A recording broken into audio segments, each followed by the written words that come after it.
घर आवे राम, ऐसा कर घर आवे राम, और धंधा सब छोड़ ही काम। ऐसा कर घर आवे राम, और धंधा सब छोड़ ही काम। इतने गोते काहे खाता, इतने गोते काहे खाता, जब तू अपना भूल न होता। ऐसा कर घर आवे राम, और धंधा सब छोड़ ही काम। अंतर्जामी जानत साचा, मन में एक ऊपर बाचा। ऐसा कर घर आवे राम, और धंधा सब छोड़ ही काम। तुका प्रभु देश विदेश, भरिया खाली नहीं लेस। ऐसा कर घर आवे राम, और धंदा सब छोड़ ही काम। पांडुरंगा करू प्रथम, पांडुरंगा करू प्रथम, पांडुरंगा करू प्रथम नम, पांडुरंगा करू प्रथम नम। ओ सरे चरणा सराजिया, चरणा सराजिया, सरे चरणा सराजिया।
स्वच्छते सर्वलोकेवतीर्णो यतेर्ज्ञानदेवात्मना पांडुरंगो।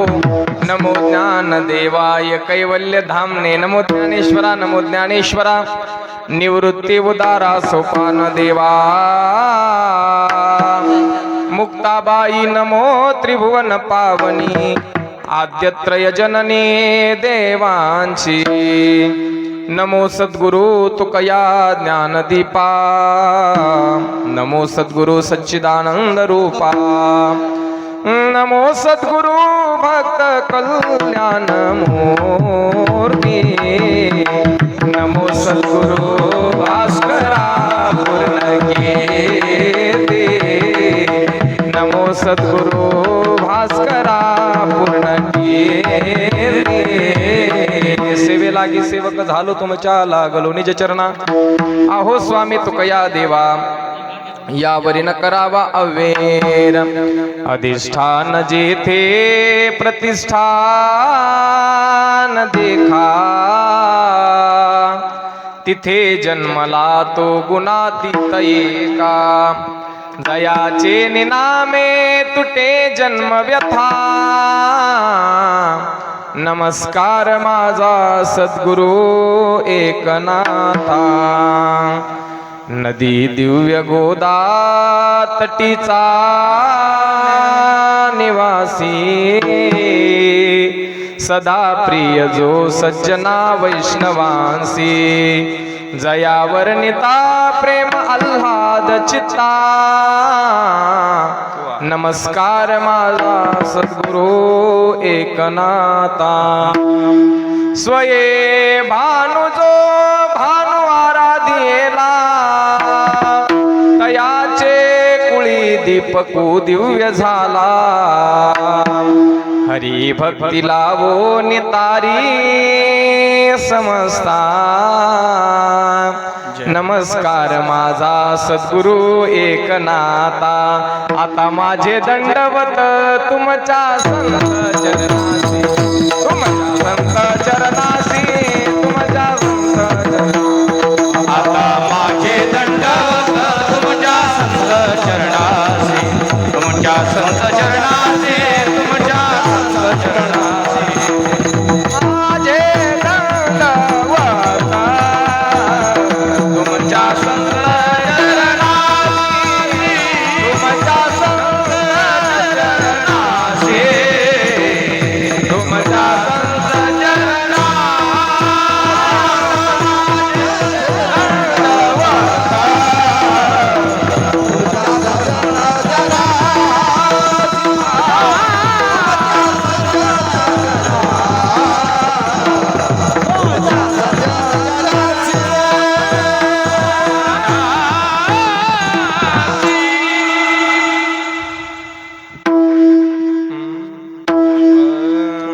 ऐसा कर घर आवे राम ऐसा कर घर आवे राम और धंधा सब छोड़ ही काम ऐसा कर घर आवे राम और धंदा सब छोड़ ही काम.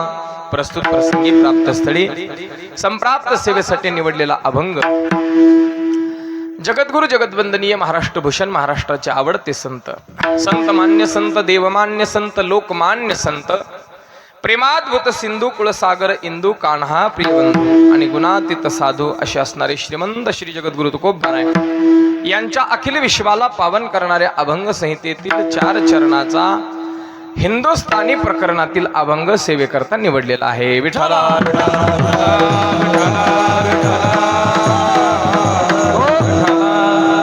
अभंगावर काही चिंतन करावं त्यापूर्वी 2 शब्दांचा परिहार देणं अगत्य आहे. आपल्या या मौजे श्रीरामपूर नगरीमध्ये आणि आज एका नूतन वास्तूचा वास्तुशांती गृहप्रवेशाचा कार्यक्रम आणि त्या संपूर्ण राऊत परिवार आणि श्री ज्ञानेश्वर विश्वंभर राऊत आणि सोपान विश्वंभर राऊत अशा दोन्ही बंधूंनी मिळून सुंदर अशी वास्तू साकारली, घर बांध आणि स्वप्नातलं घर तयार झाल्यानंतर त्या वास्तूच्या पूजनानिमित्तानं त्या वास्तूच्या शांतीच्या निमित्तानं गृहप्रवेशाच्या निमित्तानं आणि काहीतरी सत्कर्म व्हावं, काहीतरी दानधर्म व्हावा, काहीतरी संत पूजन व्हावं आणि या उदात्त हेतूनं या दोन्ही भावांनी मिळून आज कीर्तनाचं आयोजन करण्याचं ठरवलं आणि त्या निमित्तानं तुम्हा सर्वांना निमंत्रण प्राप्त झालं, तसं मलाही निमंत्रण प्राप्त झालं आणि त्याप्रमाणे आज आपण कीर्तनाकरता उपस्थित आहोत. आज महाराष्ट्रातील ज्येष्ठ श्रेष्ठ मंडळी सर्व कीर्तनाकरता आज उपस्थित आहेत, ज्यांनी सुमधुर चाल कंठरवाण्या आवाजामधून आणि मनमोहक ज्यांचा आवाज आहे, ज्यांच्या आवाजाचा गोडवा आहे तितकाच आणि स्वभावाचा गोडवा तितकाच आहे, असे मृदुभाषी आमचे परमस्नेही परममित्र जिवलग मित्र सुस्वभावाचे धनी आणि महाराष्ट्रातले एक बुलंद तोफ असणारी वारकरी संप्रदायाची आणि असणारे आमचे आदरणीय परमस्नेही परममित्र पंकज महाराज देवनांद्रेकर आणि त्याचप्रमाणे त्यांना गोड सुंदर साथ केली असे आपल्या परिसराचं भूषण असणारे गायनाच्या क्षेत्रामध्ये ज्यांचं मोठं उत्तुंग नावलौकिक आहे अशा आमच्या हरिभक्तीपरायण प्रकाश महाराज घुले आष्टीकर आणि गोड दोघांनी चाल गायली. मृदंगाची साथ आमचे परमस्नेही परममित्र जिवलग मित्र आणि आमचे सुदर्शन महाराज यांनी मृदंगाची गोड साथ केली आणि एकदम रंग देवता निर्माण झाली. अभंग बोलता रंग कीर्तनी भरला प्रेमाचे निछंदे विठो नाचू लागला प्रेमाचे निछंदे विठो नाचू लागला. आणि त्यानंतर आणखी बरीचशी ज्येष्ठ श्रेष्ठ मंडळी आज उपस्थित आहेत. आणि सर्वच आता काय गणूया ते अपार हे. आता काय कुणाचं नाव घ्यावं, सर्वच एकापेक्षा एक एकाहुनी बळीरे अशा प्रकारची मंडळी आहेत, ज्यांच्या माध्यमातून मला निमंत्रण मिळालं ते आमच्यावर नितांत प्रेम करणारे आमचे आदरणीय रंगनाथ आबा आणि आबा साक्षात टाळ घेऊन उपस्थित आहेत. त्याचप्रमाणे आमच्या हरिभक्तीपरायण आदरणीय ज्येष्ठ श्रेष्ठ वयोवृद्ध आमचे नाना नाही का, भागवत नाना आहेत. त्याचप्रमाणे आमचे आदरणीय गोरे साहेब आहेत, थोरे साहेब आहेत. आता ते असू द्या आता बरं का, ते तुम्ही जवळजवळ त्यामुळे तुम्हाला म्हणलं उभा राहत जाऊ नका एका रांगेमध्ये. गोऱ्यान थोऱ्यामध्ये थोडासा मिस्टेक होती, अध्यास होतो एकमेकावर. आणि मग आमचे थोरे साहेब आहेत. त्याचप्रमाणे आमचे आदरणीय सदाशिव महाराज, त्याचप्रमाणे आमचे हरिभक्तीपरायण आदरणीय दगडूराम महाराज आहेत. त्याचप्रमाणे आमचे आदरणीय परमस्नेही परममित्र आणि ज्येष्ठ कीर्तनकार, भागवताचार्य, रामायणाचार्य, शिवपुराणाचार्य, गणेश पुराणाचार्य, सकल पुराणाचार्य असे आमचे आदरणीय माऊली महाराज श्रीरामपूरकर वा ते या ठिकाणी उपस्थित आहेत. त्याचप्रमाणे माऊली महाराज आहेत, अशोक महाराज आहेत, किसन महाराज आहेत, सखाराम महाराज आहेत वा, आबाजी महाराज आहेत, भागवत महाराज आहेत, गोपाळ महाराज आहेत वा, विनेकरी बाबा आदरणीय निवृत्ती महाराज आहेत वा. आणि साऊंड सिस्टीम एकदम गोड सुंदर अशा प्रकारे चालवणारा आमचा छोटासा गजू आणि त्यांचे आधारस्तंभ वटवृक्ष आमचे चेअरमन वा. एकदा दोघांसाठी टाळ्या वाजवा, आजी नात्यासाठी वा. आणि अशा प्रकारे दोघांनी मिळून सुंदर. आणि खरं सांगू का चेअरमन, मी तुमच्या सिस्टीमवर आज कमी खुश आहे, जास्त खुश आहे तुमच्या आज मंडपावर. त्यामुळं मला आनंदाने म्हणावं असं वाटतंय की मुग्यांबो खुश व्हा.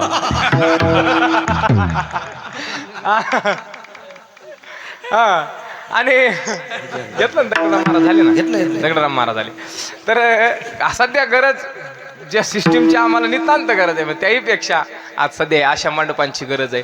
मग तुमचा आदर्श सगळ्या मंडपवाल्याने घ्यावा आणि सगळ्या कार्यक्रम करणाऱ्या माणसांनी तुमचा आता जास्तीत, मला माहीत झालं तुमच्याकडे मंडप आहे. आता मला कोणी विचारलं कार्यक्रमाचं जरी हे केलं तरी मी पहिलं तुमच्या मंडपात सांगणार, म्हणणार तेव्हा मंडप लावित असले तर कीर्तनाला येतो. आता अशा उन्हाच्या लाही व्हायचं काम आहे महाराज, तळून निघायचं काम आहे, पापड्या कुरण्यासारखे माणसं उकडून निघायला लागले. त्यामुळं खूप खूप तुम्हाला पुनश्च एकदा धन्यवाद. आणि त्याचप्रमाणे आदरणीय श्रद्धेय आणि आपल्या सर्व परिसराचं आपल्या फडाचं भूषण असणारे आणि आपले फडाचे मालक, जामकर फडाचे मालक वैकुंठवासी सीताराम बाबा, संत सीताराम महाराज जामकर फडाचे सर्व आमचे आदरणीय रामभाऊ महाराज या ठिकाणी उपस्थित आहेत.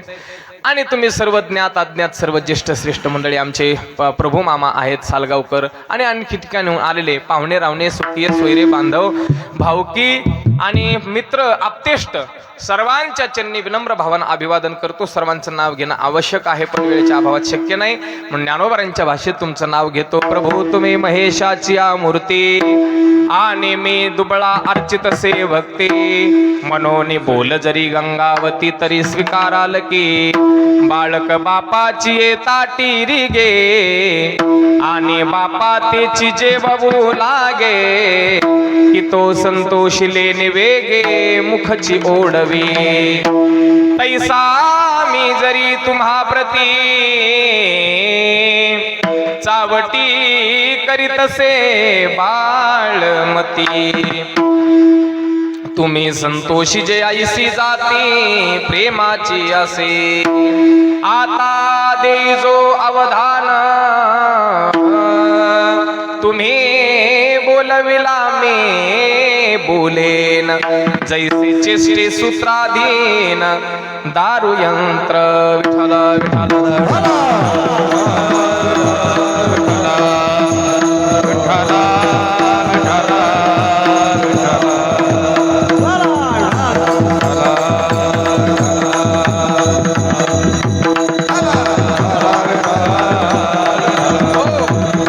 विठ्ठल घर आवे राम और धंधा सब छोड़ ही काम, ऐसा कर घर आवे राम और धंधा सब छोड़ ही काम.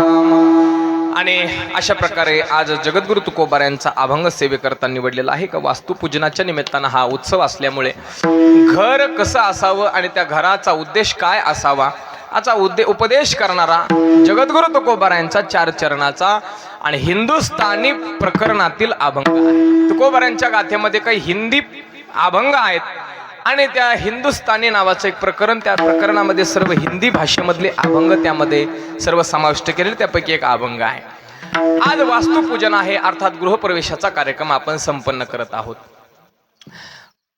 मानवाच्या जीवनातल्या 3 मूलभूत गरजा आहेत, त्या सर्वांनी मान्य केले. त्यापैकी एक घराची गरज आहे, ती मी पुढे बोलणार आहे. पण घर बांधत असताना काही नियम आहेत. घर कसं बांधलं पाहिजे, कशा पद्धतीची त्याची रचना असावी, याचं सर्व वास्तुशास्त्र स्वतंत्र आहे. पण घर बांधायच्या अगोदर त्या जमिनीचं परीक्षण करण्याची एक प्रकार आहे किंवा एक नियम आहे. ज्या जागेवरती आपल्याला घर बांधायचंय त्या जागेचं अगोदर परीक्षण करावं लागतं. त्या परीक्षणामध्ये जर जागा पास झाली तर त्याच्यावर घर बांधावं असं शास्त्र आहे. हो, कसं परीक्षण करायचं जमिनीचं ऐका, थोडं बारकाईनं ऐका. परीक्षण कसं करायचं, 2 फुटाचा खड्डा जिथं घर बांधायचे तिथं खांदायचा. 2 बाय 2 आणि 2 फूट खोल असा खड्डा खांदायचा आणि त्या खड्ड्यामध्ये घागर भरून पाणी ओतायचं. घागरभर पाणी ओतल्यानंतर 21 पावलं पूर्व दिशेला चालत जायचं आणि 21 पावलं वापस यायचं.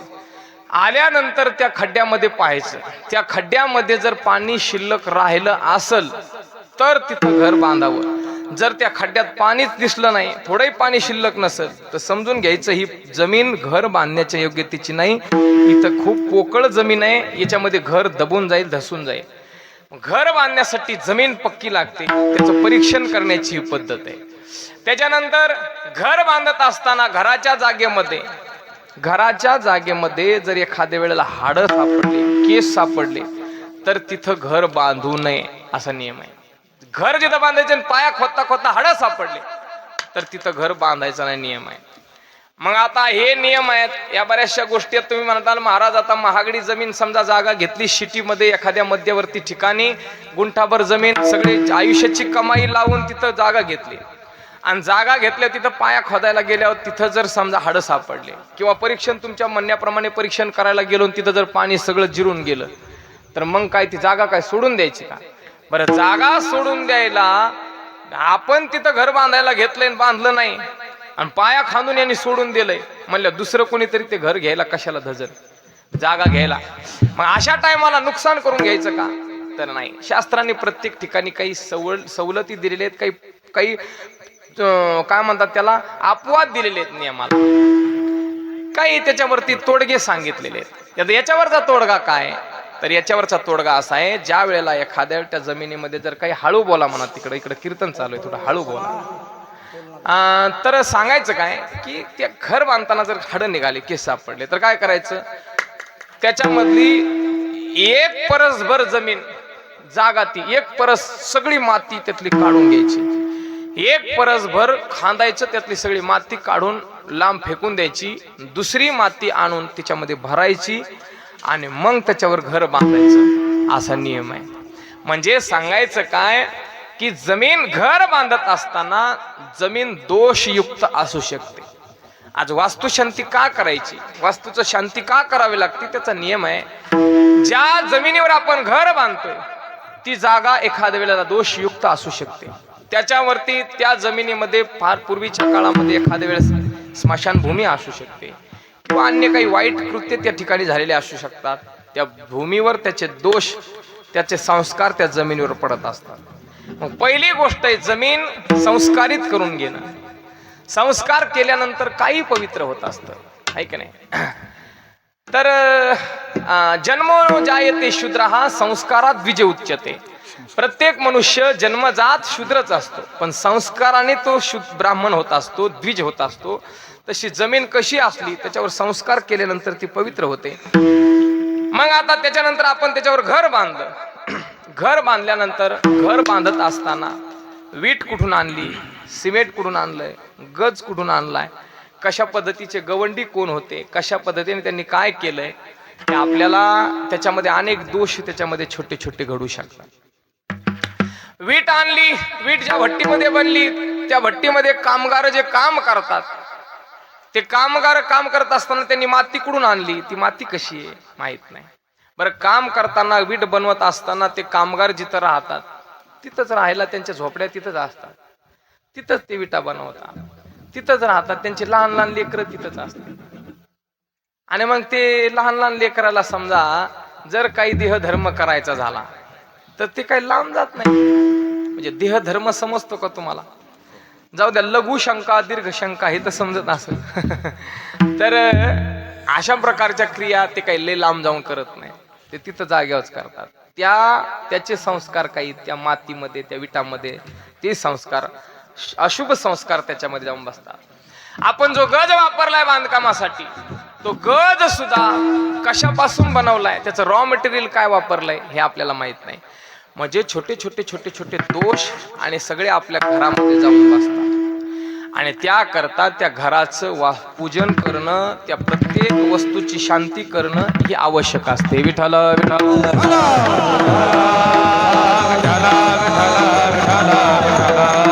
आणि म्हणून याकरता वास्तुशांतीचं विधान केलेलं आहे. काल तुम्ही सर्वांनी परिवाराने मिळून त्या ठिकाणी घरामध्ये होम हवन केला. त्याच्यानंतर नवग्रहांचं पूजन करण्यात आलं, सर्व दिशांचं पूजन, सर्व देवदेवतांचं पूजन, सर्व वास्तूचं पूजन, सर्व घराचं व्यवस्थित प्रकारे त्याच्यातली पावित्र्य निर्माण करणारे सर्व मंत्र घोषांच्या द्वारा, भूदेवांच्या द्वारा पूजन संपन्न झालं. आणि मग महाराज वास्तुशांतीचं जो पूजन आहे ते नियम आहे. कीर्तन करू का बंद करू? कीर्तन करू का नको? करू का नको कीर्तन? बेशिस्तपणा आहे, मूर्खपणा आहे. विठाला विठाला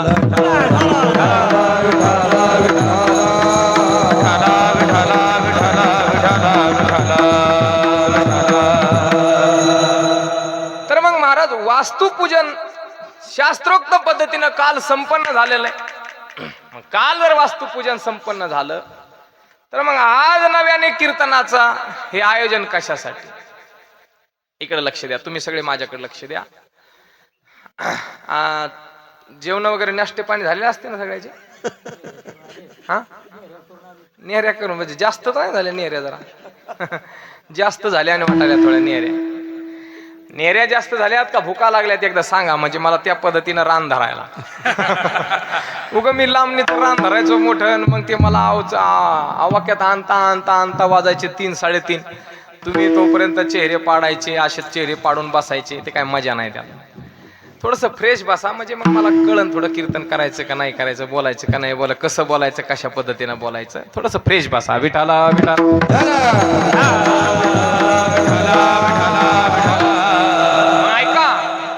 नियमाप्रमाणे वास्तुपूजनाचं नियम कालच संपन्न झालंय, सगळं झालेलं आहे. मग आज कीर्तन का करायचं?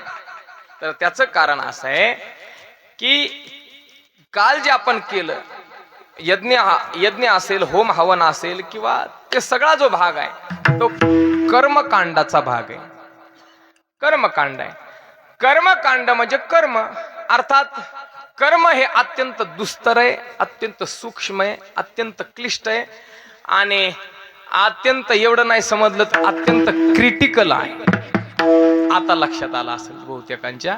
तर अशा प्रकारचं गुंतागुंतीचं कर्म आहे. कर्म करत असताना खूप बारकाईने ध्यान द्यावं. आपण नेहमी ऐकत असतो की ते काय आचमन करताना पाणी जे घ्यावं लागतं. सुदर्शन महाराज तुम्ही फक्त माझ्याकडे बघा, म्हणजे काय होईल ते खुडूल खुडूल करायचं नाही तुम्ही. म्हणजे कीर्तन विठाला विठाला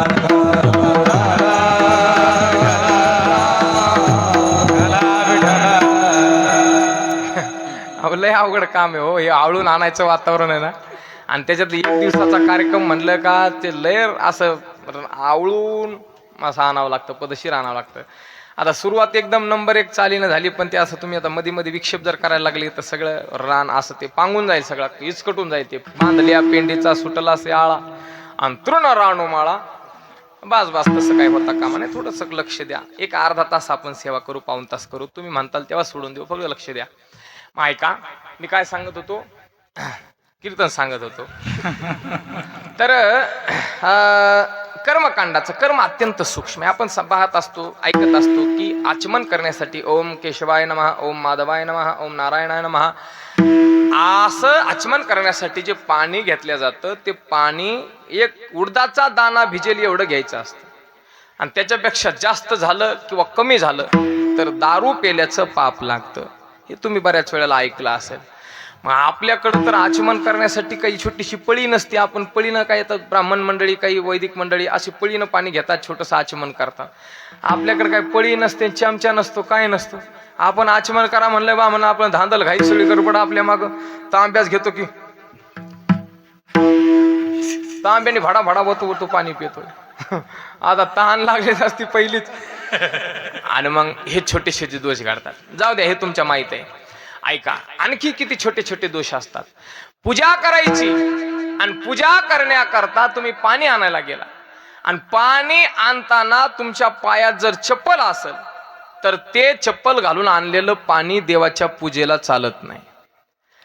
पूजेकरता तुम्ही साहित्य घेऊन येताय, पूजेचं साहित्य तुमच्या जवळ आहे आणि येता येता गाडीवर तुमचं सामान ठेवलेलं आहे, तुम्ही गाडीवर येताय आणि येता येता समजा एखादा पाहुणा तुम्हाला फाट्यावर भेटला आणि फाट्यावर पाहुणा भेटल्यानंतर तुम्ही जर त्याला म्हणले राम राम हो ई भाई, असं जर समजा राम राम म्हटले, नमस्कार केला, तर ते पूजेचं साहित्य देवाला चालत नाही. तुमच्या जवळ साहित्य असताना तुम्ही दुसऱ्या कोणाला नमस्कार केला तर त्या साहित्य जे आहे त्याचं निर्माल्य होऊन जातं. ते साहित्य पूजेला परत चालत नाही. ऐका, असे बरेच बारीक सारीक कर्मकांडातले तुम्ही पूजा करता करता जर जांभाई दिली तर पूजा अपवित्र होतो, माणूस अपवित्र होतो, तो माणूस पूजेला चालत नाही. चालता चालता बोलता बोलता बसल्या बसल्या जर असा घाम गिम पुसला अंगाचा हाताने तर ते पूजे करता अमंगल अवस्था आहे. चालता चालता बोलता बोलता बसल्या बसल्या जर समजा एखाद्या वेळेला शिंक आली तर पूजेमध्ये बाद होते, पूजेचं फळ भेटत नाही. एखाद्या वेळेला बोलता बोलता बसल्या बसल्या अपान वायूचा विसर्ग झाला, समजलं तर बघा, नाही तर प्रसाद घेतल्याशिवाय जाऊ नका. जमत नाही, स्नान करून यावं लागतं. आणि मग त्याच्यामुळे शक्यतो उपाशी पोटी बसलेलं लय चांगलं पूजाला. विठाला विठाला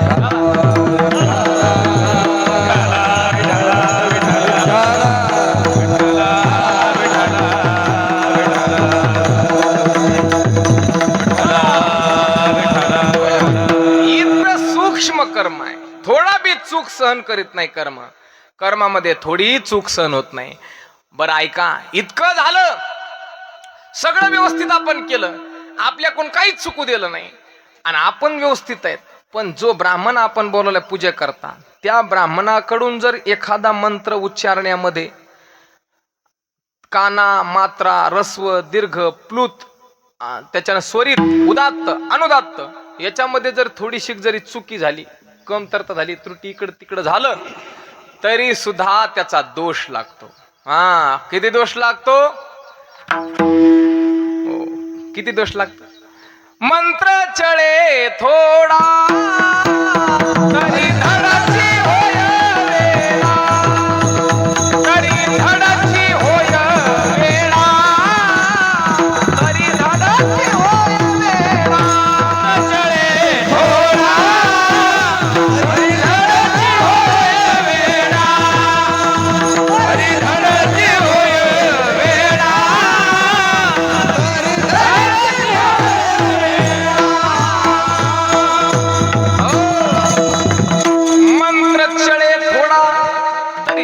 होय वेळा. थोडा जर मंत्र बोलत्या बोलत्या जर चुकला तर त्याचा दोष, भयानक दोष लागतो. आणि मग इतक्या मधून लक्षात ठेवा, इतक्या अडचणीमधून कर्मकांड करावं लागतं. मग आता मला सांगा, एवढ्या सगळ्या अडचणीतून आपल्याकडून शुद्ध, जसं शास्त्राने सांगितलं तसं पूजा होणं, कर्मकांड होणं शक्य आहे का? तर आपल्याकडून ते शक्यच नाही. मग आपल्याकडून जे दोष झाले, चुका झाल्या, मग आता काय करायचं? मग त्याच्याकरता शास्त्रविधान सांगितलंय की काहीही चुका कोणत्याही कशातून होऊ द्या, त्या भरून काढण्याच्या, दुरुस्त करण्याची किंवा त्या चुका सुधारण्याची, ते पाप क्षालन करण्याची आणि आपल्याकडे एक पद्धती आहे किंवा एक आपल्याकडं हत्यार आहे, एक शस्त्र आहे आणि त्याचं नाव आहे नामसंकीर्तन, त्याचं नाव आहे संकीर्तन. कीर्तनाने सर्व दोष निवृत्त होतात. म्हणून आरंभी आवडे आदरे आले नाम, आवडे आदरे आले नाम, आरंभी आवडे आदरे आले नाम, आरंभे आवडे आदरे आले नाम, तेने सकळ सिद्धी जगी झाले पूर्ण काम, सकळ सिद्धी जगी झाले पूर्ण काम, तेने सकळ सिद्धी जगी झाले पूर्ण काम, तेने सकळ सिद्धी जगी झाले पूर्ण काम, राम कृष्ण गोविंद गोपाळा, राम कृष्ण गोविंद गोपाळा, रामकृष्ण गोविंद गोपाळा, रामकृष्ण गोविंद गोपाळा, आरंभी आवडी आदरे आले नाम, तेने सकळ सिद्धी जगी झाले पूर्ण काम. त्या नामस्मरणाच्या जोरावर सगळे दोष निवृत्त होतात. काय होतं नामस्मरणाने, किती दोष नष्ट होतात नामस्मरणाने, समजून घ्यायचं असेल तर घरी जा, म्हणजे लगेच नका जाऊ, थोडं कीर्तन संपू द्या. कीर्तन संपल्यानंतर घरी जा, ज्ञानेश्वरी हलकडीला बांधलेली सोडून खाली घ्या आणि खाली सोडून घेतल्या त्याच्यावरचा आधी फोपाटा झटका ते सोडा त्या गठोड्यात बांधलेली, आणि मग त्याच्यातलं एक एक एक पान चाळा, त्यातला 9वा अध्याय काढा, 9व्या अध्यायातला 13व्या क्रमांकाचा श्लोक काढा. सततं कीर्तयन्तो माम यतन्तश्च दृढव्रताः नमस्यन्तस्य मां भक्त्या नित्ययुक्ता उपासते. श्लोक वाचता आला तर बघा, नाही तर लय बेजार होऊ नका. सरळ खालच्या ओव्या वाचा. काय खाली लिहिलेलं ज्ञानोबारांनी सगळं नामस्मरणाचं, कीर्तनाचं काय फायदा आहे, कीर्तनाने काय ताकद आहे कीर्तनाची, ते सगळं खाली लिहिलेलं आहे. तरी कीर्तनाचे निनटनाचे, तरी कीर्तनाचे निनटनाचे, तरी कीर्तनाचे निनटनाचे, तरी कीर्तनाचे नटनाचे. ऐका ज्ञानेश्वरीच्या ओव्या, ज्ञानेश्वरीच्या ओव्या सुद्धा डाळ पक्वादावर कशा घालता येतात त्याचा एक नमुना छोटा. ओव्या येतात, अभंग नाही, पण आपण डाळ पक्वादावर. तरी कीर्तनाचे नटनाचे, तरी कीर्तनाचे नटनाचे, तरी कीर्तनाचे नटनाचे, तरी कीर्तनाचे नटनाचे. नासिले व्यवसाय प्रायश्चित्ताचे, जे नामची नाही पापाचे, ऐसे केले तरी कीर्तनाचे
एवढी ताकद आहे की दोष ओखदासी नाही, तीर्थे म्हणती काय खावे.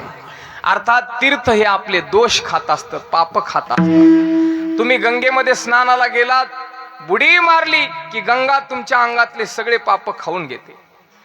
आणि कीर्तन ऐकून जर आपण सगळे जर आता स्नानाला गेलोत ना गंगेवर, आपल्याला पाहून गंगा अशी खुश होते ना, वा वा वा, आज एवढे मोठे माणसं भर पारगात आलेत, सकाळपासून आज नाश्ता पाणी नव्हता, काही नव्हतं, बरं झालं आता लय खायला भेटन, आता लय पाप खायला भेटतील.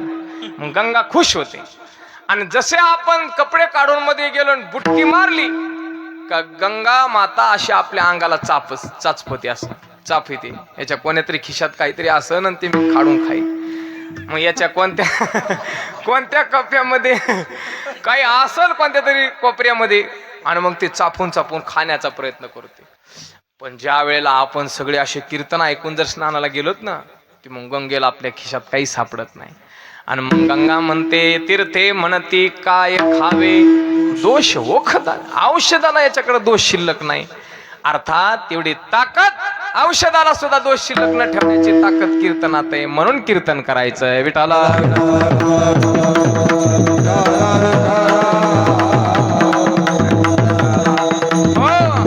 कळलं महाराज आम्हाला वास्तू शांती कशासाठी ते आम्हाला कळलं.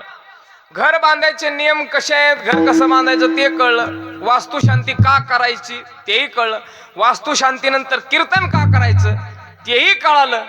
पण मुळात वास्तूच कशासाठी ती आता सांगा. घरच कशासाठी पाहिजे, तर घर का पाहिजे याचं कारण आहे, अनेक कारण आहे त्याला. लौकिक दृष्ट्या कारण आहे त्याला, आध्यात्मिक कारण आहे, सर्व दृष्टीनं कारण आहे. अगोदर भौतिक दृष्टीने सांगतो, मग संत वाङ्मयामध्ये घराची काय गरज, संतांनी कशा प्रकारे सांगितलेले ते सांगतो. पहिलं तर असं आहे, मानवाच्या मूलभूत 3 गरजा मी तुम्हाला सांगितलं, अन्न, वस्त्र आणि निवारा. या माणसाच्या 3 मूलभूत गरजा आहेत. ह्या सर्वांनी मान्य केलेल्या, शास्त्राला मान्य आहेत आणि शासनाला सुद्धा मान्य आहेत. म्हणून तर शासनाचा सुद्धा नारा आहे. काय नारा आहे? रोटी, कपडा और मकान. 3 गोष्टी प्रत्येकाला मिळाल्या पाहिजे. शासनाचा सुद्धा अट्टहास आहे. काही नाही मिळालं तर कमीत कमी खायला पोटभर मिळावं. देशातल्या नागरिकाला, प्रत्येक नागरिकाला पोटभर खायला 2 टाइम मिळावं. रोटी, अंगभर कपडे मिळावेत आणि राहायला स्वतःचं पक्क एखादं हक्काचं घर मिळावं, असा शासनाचा सुद्धा आग्रह. म्हणून शासन सुद्धा काही नाही देता आलं. अंगणवाडीला पोरग शाळेत आलं की अंगणवाडीच्या बाईला, मास्तराला सांगितलं जातं की बाई याला 1-2 नंतर आले तरी चालेल, पण याचा भात चुकता का म्हणून याला 1-2 एखादं वर्ष लेट शिकवा, पण याला पहिला खिचडी, वाटाणे, सुगडी तरी बंद झाली वाटतात. आमच्या लहानपणी लय आनंद त्या सुगड्याचा. घरी तिथं खायची, पुन्हा घरी पुढे घेऊन यायचं. मग खाऊ वाटली तर खायची, नाही खाऊ वाटली का मग तोंडात बुकना भरून घ्यायचा, एकमेकाच्या अंगावर मारायचं. ती सुगडी काय शासन देत होतं. पुन्हा तांदळाच्या थैल्या भरू घरी, पॅकिंग छोटे छोटे तांदळ घरी. मध्ये नंतर सरकारने मग जाग्यावर खिचडी सुरू केली, त्याच्यानंतर वटाणे सुरू केले, त्याच्यानंतर पुन्हा काही मूग, मटकी, कडधान्य हे सुरू केलं, त्याच्यानंतर पुन्हा केळं, दूध ते द्यायला सुरुवात केली, त्याच्याबरोबर ते पांढरे शाळीग्राम द्यायला सुरुवात केली. पण ते चांगलं सरकार आलं आणि त्यांनी ते बंद करून टाकलं. ते उपकार त्या शासनाचे. नाहीतर मग सगळं तिथं पोषण आहार म्हणजे काय सगळंच आलं त्याच्यामध्ये. आणि मग सगळं शासन देतं का? कारण की पोटाला पोटभर प्रत्येकाला मिळालं पाहिजे, सरकारचा आग्रह. त्याच्यानंतर हे झालं लहान लेकरासाठी. शहाण्या माणसाला सुद्धा काही कमी आहे का? हो, महिन्याला 5 किलो तांदूळ, 5 किलो गहू फुकट सरकार देत आहे. पुन्हा अधून मधून त्या आनंदाच्या शिध्याचा मारा आहेच. राहिला सायला सणासुदीला, दिवाळी दसऱ्याला आनंदाचा शिधा येतो. सरकारचं म्हणणं आहे कोणालाही उपाशी कोणी राहिलं नाही पाहिजे. पण माणसं आता एवढे सदन झाले, तिथंच राशनवाल्या जो घेतात आणि तिथं त्याच्या दारातच कोंबड्यावाले लिखी देतात, फुकट न घेतात आणि 15 रुपये 20 रुपये किलो न त्याच्या समोर इकून टाकतात. काय खायला काही कमी नाही. पण सरकारचं म्हणा सगळ्यांना मिळालं पाहिजे. खा का नका खाऊ, खाऊ नाही तो बालको लागाव. विठाला विठाला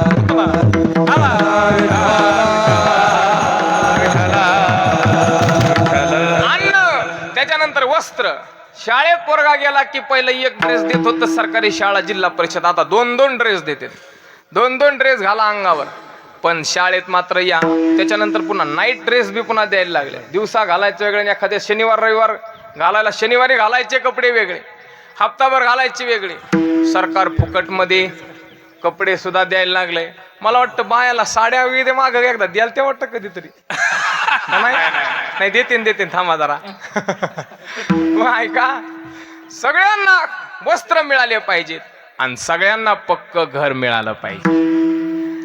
मेरे प्यारे देशवासियों, भाइयों बहनों, भाई थोड़ा बेस बढ़ा देना.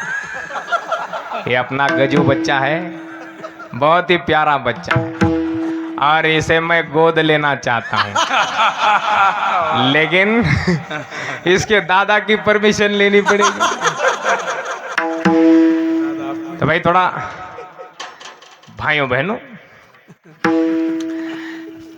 पिछले 11 साल में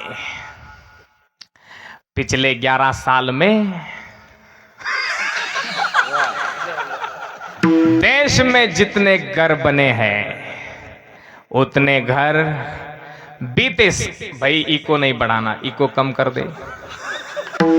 उतने घर भाइयों बहनों बीते 60 साल में नहीं बने थे. और इसलिए मित्रों, आने वाले कुछ साल के बाद भारत अपनी आजादी की शताब्दी मनाने जा रहा है. और शताब्दी के समय 2047 में कोई भी नागरिक बिना घर का नहीं रहना चाहिए. ये मोदी की गारंटी है.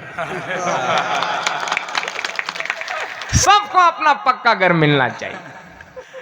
और इसी मूल्य पर भाइयों बहनों हमारी सरकार पिछले 11 साल से काम कर रही है और आगे भी करती रहेगी. भाइयों बहनों, अगर देश के 140 करोड़ देशवासी अगर आशीर्वाद देंगे तो हम पृथ्वी पर तो क्या, चांद पर भी घर बना के देंगे.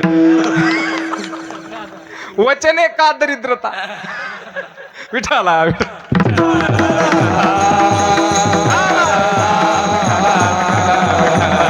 सरकारचा आग्रह सगळ्यांना प्रत्येकाला घर मिळालं पाहिजे. म्हणून रोटी, कपडा और मकान, अन्न, वस्त्र आणि निवारा या मानवाच्या 3 मूलभूत गरजा आहेत. त्यापैकी एक आहे घर. घर पाहिजे आवश्यक.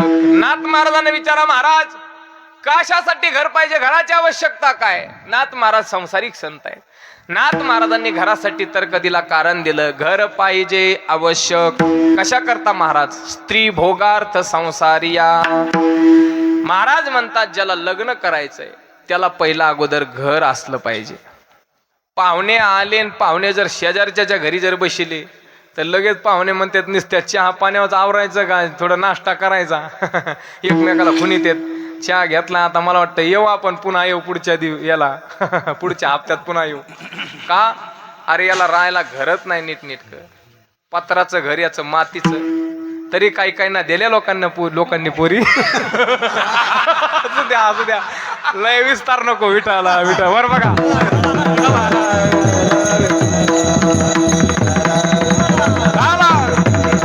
माझा एखादा भाग्यवान असतो किंवा लोक त्याच्या तोंडाकडे पाहून दया येते, बिचाऱ्याला जाऊ द्या म्हणतात. हाय आपलं कसं काय ना येडं वाकडं आपलं हे येड माणूस चांगला आहे ना, होय ना आज न उद्या असं एखादा असतं. पण माणसं पहिल्यांदा पाहताना घर पाहते. म्हणले का हो पोरगा बघा ना. हा म्हणले पोराला काय पाहायचंय? पोरगा आम्ही रोजच टपरीवर पाहतो, तिकडे बाहेर टपरीवर पाहतो, कधी धाब्यावर दिसतो, कधी समोर दिसतो. तो त्याला काय पाहायची गरज नाही. आम्हाला पहिलं घर दाखवा आणि मग घर नीटनीटका असेल तर माणसं सोयरीक करते. सौजन्य तेथे सोयरीक. अर्थात लक्षात ठेवा, घर पाहिजे आवश्यक. स्त्री भोगार्थ संसारिया. संसारिकाला घर असलं पाहिजे. चला आपण ज्ञानोबारांना विचारू, माऊली तुमच्या दृष्टीनं घराची काय आवश्यकता आहे? माऊली सांगतात, सांगे वात वर्ष आतपधरे ऐसे अभ्र छायाची जरी सरे तरी त्रिमाळिके धवळारे करावी का. माऊली म्हणतात राजा हो, घर बांधायची गरज नव्हती. जर ढगांनी ऊन वारा पावसापासून रक्षण केलं असतं तर घर बांधायची गरज नव्हती. पण ढग उन्हापासून वाऱ्यापासून पावसापासून रक्षण करत नाहीत, म्हणून त्रिमाळिके धवळारे पाहिजेत. नाही तर त्रिमाळिके धवळारे करावे का? 3-3 मजल्याचे घर काय करायचे? अर्थात माऊलींच्या काळात सुद्धा 3-3 ताळाचे घर होते बर का. त्रिमाळिके धवळारे करावी का? वारा पावसापासून ढग रक्षण करत नाहीत. उलट ढग दाटून आले आकाशात की माणसं हातचं काम टाकून देतात. बाया म्हणतात पात राहिली कडीला लावायची, राहू दे पुन्हा उद्या लावता येईन, पुन्हा बघता येईन. पण चला बाई आता लय आभाळ उठलं तिकडे. आणि मग आभाळ दिसलं की माणसं माळाकडं नदीकडं वड्याकडं पळतात, आहे की नाही? तुम्ही शुद्धीवेद का नाही? माणसं कुठं पळतात? गावाकडं, घराकडं पळतात. घर जवळ करू द्या, घराकडे चला वा. आणि मग माणसं पहिले घरात येतात. माझं घर, माझी जबाबदारी, घरी राहा, सुरक्षित राहा. आणि मग घरात जी आवश्यकता आहे उन्हापासून रक्षण होण्यासाठी, पावसापासून, वाऱ्यापासून, आणि म्हणून घर पाहिजे. विठ्ठल विठ्ठल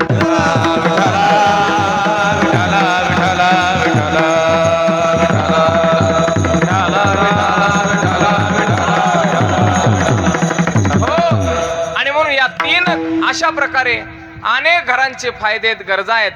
घर याच्या करता माणसाकडे घर असलं पाहिजे. म्हणून महाराज म्हणतात घर भौतिक दृष्टीनं गरजेचं आहे, कारणाचं आहे.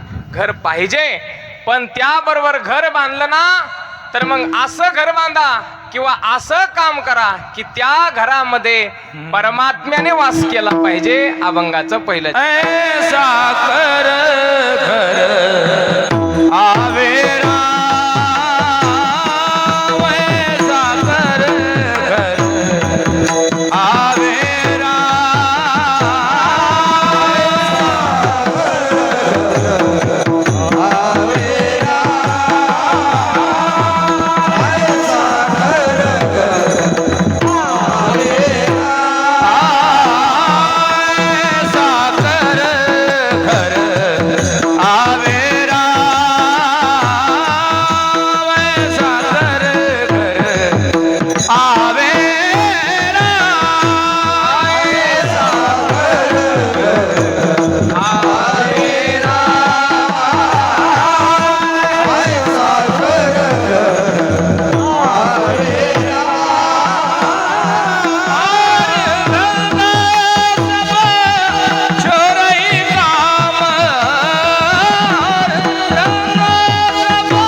घर आवेरा.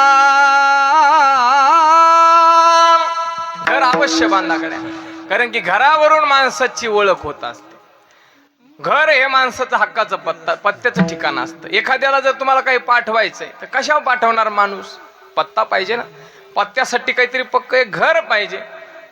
पत्त्यावर टाकायचं तुमचं नाव टाकावं लागतं, त्याच्यानंतर नाव टाकल्यानंतर घर पत्ता टाकावा लागतो. कुठं यांचं घर आहे, गल्ली नंबर, कॉलनी वगैरे वगैरे, गल्लीचं नाव, त्याच्या जवळ काय आहे, त्याच्यानंतर मग गावाचं नाव, त्याच्यानंतर तालुका, जिल्हा, पिनकोड, आणि मग तिथं माणसाचं बरोबर पार्सल पोच होत असतं. गावात माणूस आल्यानंतर का हो ज्ञानेश्वर विश्वंभर राऊत कुठं राहतात?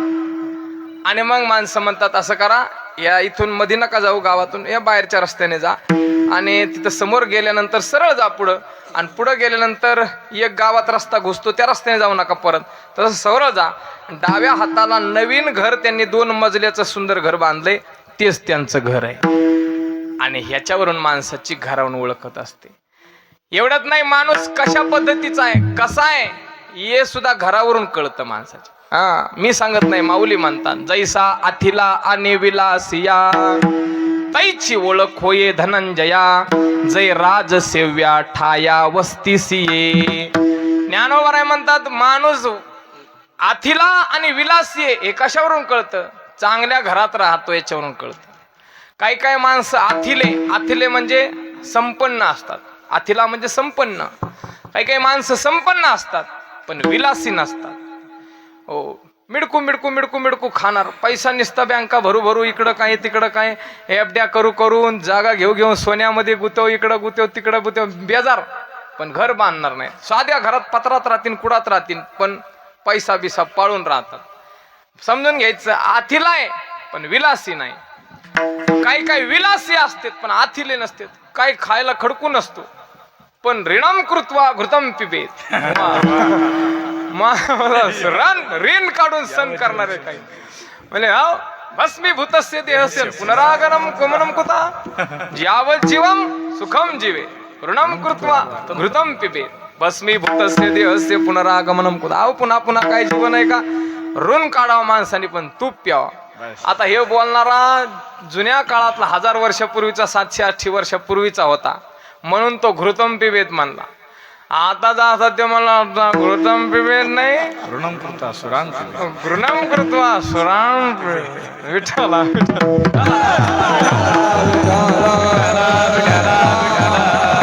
विलासी आहेत पण आथिले नाही. काही आथिले नसतात आणि विलासी नसतात. पण ज्ञानोबराय म्हणतात, आथिला आणि विलासिया तैची ओळख होये धनंजया, जय राज सेव्या ठाया वस्तीसिये. म्हणून घर माणसाची ओळख असतं. घरावरून माणसाला ओळख मिळते. का हो, तुम्हाला त्यांच्या घरी जायचं ना, बस बस बस, गावात सगळ्यात मोठं घर त्यांचंच आहे. बस तिथं सरळ या रस्त्याने तुम्ही सरळ जा, 2 मजल्याचं घर दिसलं की तिथं थांबा, बस त्यांचंच घर आहे. पुन्हा त्यांच्यासारखं गावात कुणाचं घर नाही. अर्थात घरावरून माणसाची प्रतिष्ठा अवलंबून असते. सगळं काही घर सगळ्या गोष्टी करता आवश्यक आहे, अनुकूल आहे, पाहिजे घर. पण घर बांधलं ठीक आहे, आता इथपर्यंतची गरज पूर्ण झाली. पण आता तुकोबाराय पुढचे काही गोष्टी सांगतायत. बाबा घर बांधलं चांगली गोष्ट आहे, पण आता पुढे लक्षात ठेवा, घरामध्ये असं वातावरण ठेवा की जेणेकरून राम तुमच्या घरी आला पाहिजे. ऐसा कर घर आवे राम, और धंदा सब छोर ही काम. घरामध्ये वातावरण असं ठेवा की राम राज्य आलं पाहिजे, राम तुमच्या घरी आला पाहिजे. आणि राम कुठं येत असतो, राम हा अयोध्येमध्ये येत असतो. आणि अयोध्यात राम येण्यासाठी आधी तिथं दशरथ लागतो, कौशल्य लागते, तर राम येत असतो. म्हणून राम येण्यासाठी आधी काम बाहेर गेला पाहिजे तर राम येतो. आणि नुसतं रामाचं नाव घेतलं तरी काम जवळ येत नाही. विठाला विठाला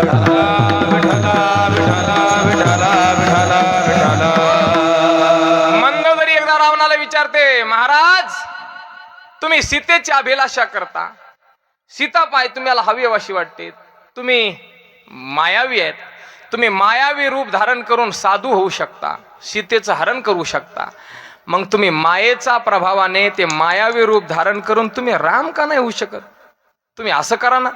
तुम्हाला वाटतं ना सीता तुमची व्हावी, तुम्ही राम का होत नाहीत? तुम्ही एकदा का राम झाले की सीता आपोआप तुमच्या जवळ येईल. पण मंददरीला रावण म्हणतो, मंददरी बघा बायको सल्ले देते असे काय कमाल आहे. हा इथं तर घोडं पाणी पिते. अरे ऐका, बायको सल्ला काय द्याली, हो काय पातिवृत्ती असेल, काय निष्ठा असेल, काय श्रद्धा असेल, अशा कामामध्ये तिला वाटतंय आपला नवरा पागल झाला, बेचैन झाला, त्याला काही सल्ला द्यावा चांगला.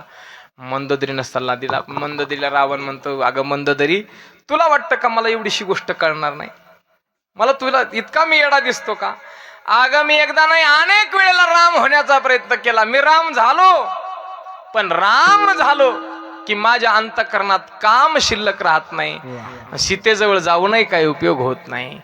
अर्थात सांगायचं काय, अंतःकरण ज्या वेळेला पवित्र होतं त्यावेळेला राम येत असतो. तयाचे चोखटे मानसे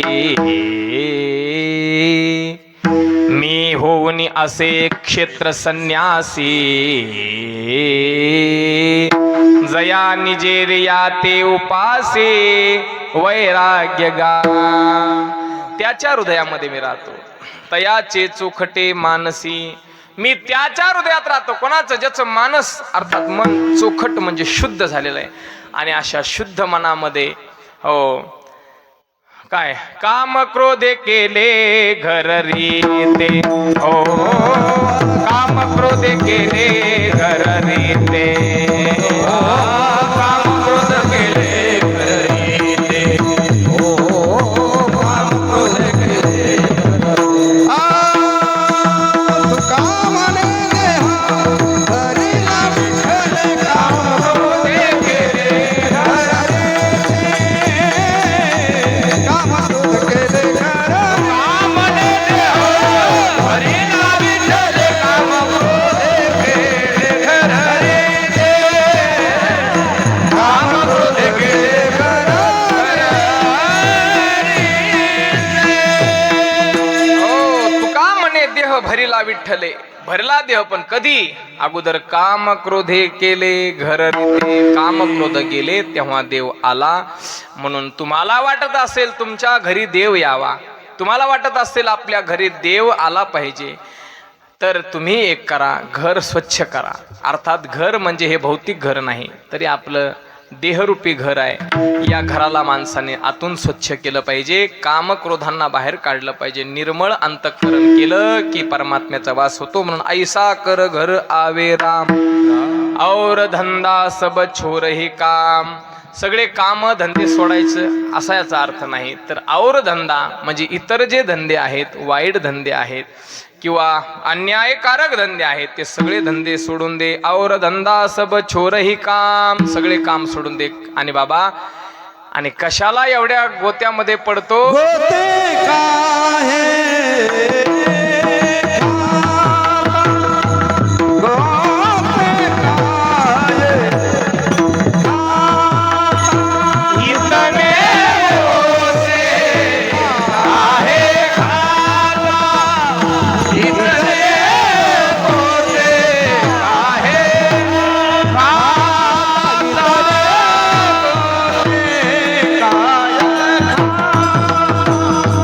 इतने होते काय खा.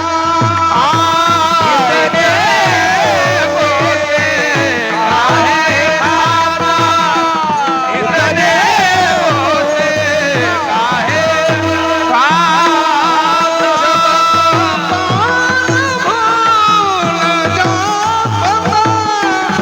जब भूल न होता ऐसा कर घर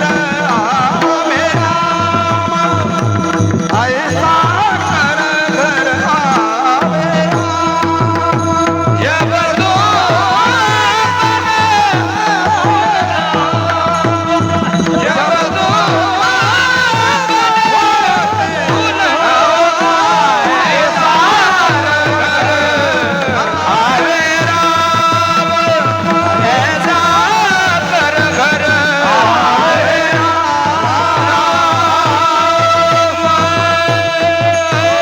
जब इतने गोते काहे खाता जब तू अपना भूल न होता. इतके गोते खाण्याची तुला गरज नव्हती जर तू स्वतःला विसरला नसतास. तर तू स्वतःला विसरलास म्हणून तुला एवढे गटांगळ्या खाण्याची वेळ आली. मग तुला जर वाटत असेल एवढ्या माया नदीमध्ये गटांगळ्या खाऊ नये, तर माया नदीमध्ये गटांगळ्या खावा लागतात बरं का. माया नदी भयानक विचित्र नदी आहे.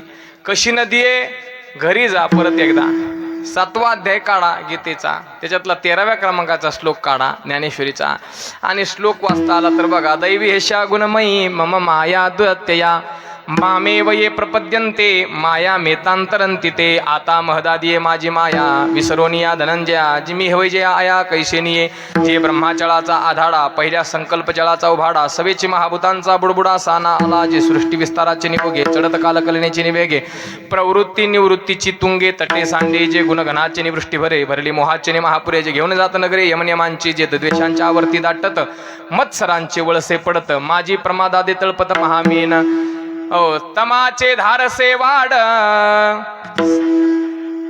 सत्वाचे स्थिरपण जाड किंबहुना हे दुवाड माया नदी माऊलीने एकच शब्द वापरला त्यासाठी कोणता दुवाड दुवाड आपल्या भाषेमध्ये दाड त्या दुवाड शब्दाचाच अपभ्रंश आहे दाड तर दुवाड आहे माया नदी दुवाड किंबहुना हे दुवाड माया नदी किती दुवाड आहे भगवान म्हणतात मम माया दुरत्यया देव स्वतः म्हणतात की माझी माया अत्यंत दुस्तर आहे मग आता देव स्वतः म्हणतात माझी माया दुस्तर आहे तिथं बाकीच्यांनी कायला डोकं लावलं पाहिजे परमात्मा साक्षात समजा आता उदाहरणार्थ यायचं झालं तर मुकेश अंबानी म्हणतायत की मुकेश अंबानी म्हणले का रे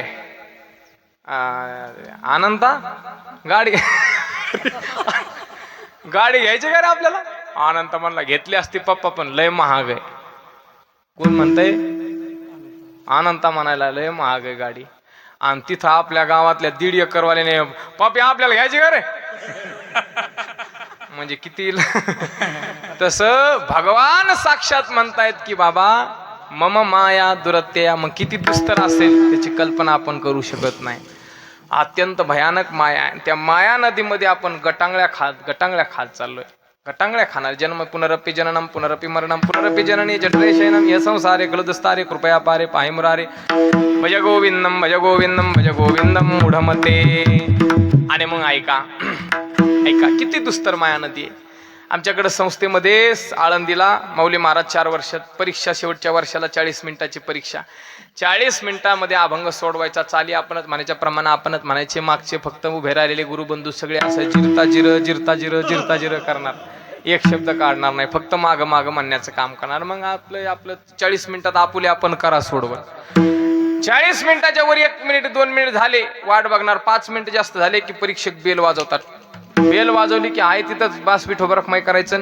चल निघून जायचं मग त्याचे मार्कही गेले त्याचं पुढचं हे गेलं चटच गेलं मग त्याचं वेळेच्या आत झालं पाहिजे आणि लय लवकरही संपता कामा नाही मग भांडवल संपलं काय म्हणून त्याचे मार्क काढतात वेळेत बघ 40 मिनिटात संपवावं लागतं आणि मग एक बहादर असा लागला माया नदीचं वर्णन करायला जे ब्रह्माचळाचा आधाडा मग ब्रह्माचळ काय आधाडा म्हणजे काय संकल्प जळाचा उभाडा म्हणजे काय बुडबुडा कशाचा वळणं कशाचे आमक काय मीन काय आणि जेव्हा म्हणताना माया नदीचं वर्णन करायला लागला 40 मिनिटं झालेली मेळ नाही आणि मग इतका माया नदीमध्ये खोल गेला की परीक्षकाला बेल वाजून बाहेर काढावं लागलं इतकी माया नदी काय आहे दुस्तर आहे आणि मग ती माया नदीत जर आपल्याला गटांगळ्या खायच्या नसत्याल तर जब तो अपना भूल न होता इतने गोते काय तू या माया नदीत गटांगळ्याच खाल्ल्या नसत्या जर तू स्वतःला विसरला नसता मग स्वतःला ओळखण्याची गरज आहे खरं मग स्वतःवर प्रेम करणं आत्म्यावर प्रेम करणं गरजेचं आहे माणसं स्वतःवर प्रेम करत नाहीत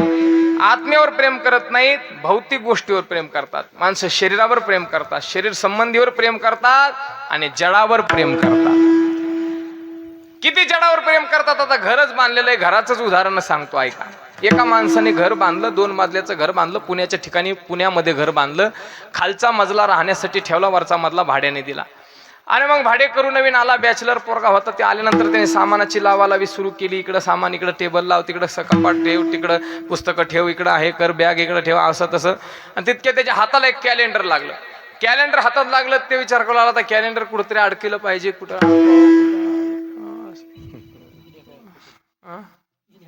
इण्याच्या कुठे आणि मग तिथं इना नव्हता नाही त्याने इण्याच्या खुटीलाच अडकेला असतं मग ते मला खुटी तर नाही तर मग खुटी लावावं लागेल मग बॅग मधून हळूच करून त्याने एक खिळा काढला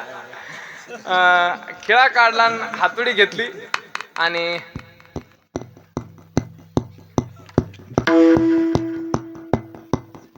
खिळा ठोकू लागला. आता तुमच्याकडे दिला असता ठोकायला, पण तुम्ही भिताड पाडून टाकला असतं. बघा अजून मी बघा वाजवा बरं तुम्ही. पडायचं नाही का भिताड एवढ्याने ठोकल्या, असं हळून ठोकवलं. हा आणि मग असा खिळा ठोकायला लागला. खिळा ठोकण्याचा आवाज खालच्या मधल्या त्या मालकाच्या कानावर, आणि तो धावतच वळाला, पळतच पायऱ्यावरून. चालता येत नव्हतं, पण तो धावत पळत पायऱ्यावरून आला. पायऱ्यावर आला की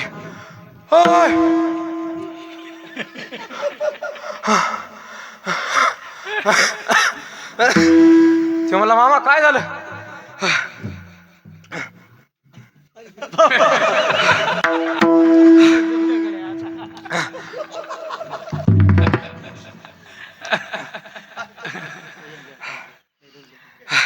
खिळा ठोकू नको.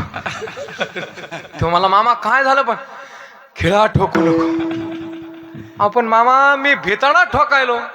ते मला, तू जरी भिताडा ठोकीत असला तरी मला माझ्या छाताडा ठोकल्या. आता लक्षात ठेवा, घरावर किती प्रेम करावं याला काही मर्यादा आहे. घरामध्ये खिळा ठोकल्यानंतर जर आपल्याला आपल्या छातीत ठोकल्यासारखं वाटत असेल तरी धोक्याची घंटा आहे.